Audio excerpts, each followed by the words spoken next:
Qo'shni Ma'mur tog'ani qo'shnilar aytishdi. Iftorga ham hech narsasi yo'q. Shu ovqat tashlab chiqsangiz, nima deysiz? Sen joyidami onasi?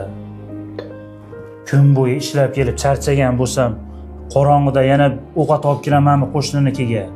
Men senga temirmanmi xotin? Ishdan charchab kelgan bo'lsam, qo'ygin shunaqa dahmazalaringni.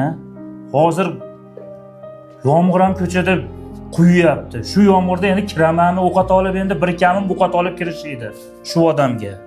Kunda savob bo'ladi, tashlab chiqing dadasi. Shuni tashlab chiqsam qutulamanmi?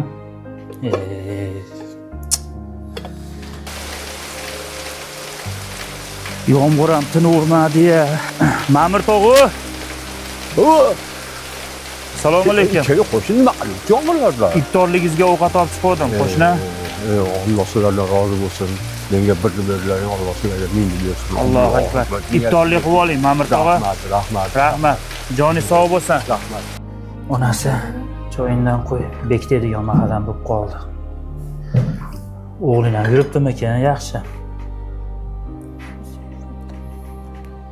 Yaxshi yurgandir. Alloh o'zi saqlasin farzandlarimiz. Ilohim. 2-3 kun bo'lib qoldi gaplashganimiz. İçib ol, bekitamiz og'zimiz endi onasi. Ishdimi? Ilohim, Allohim.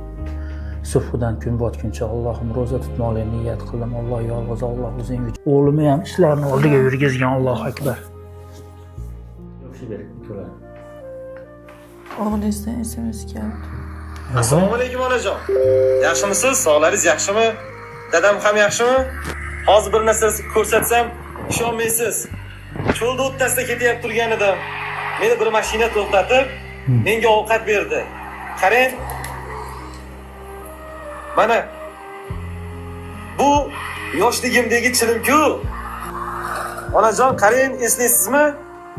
Men chet elda yuribman, lekin chilim shu yergacha meni topib keldi. Ey Allohim, bunchalar karamingki.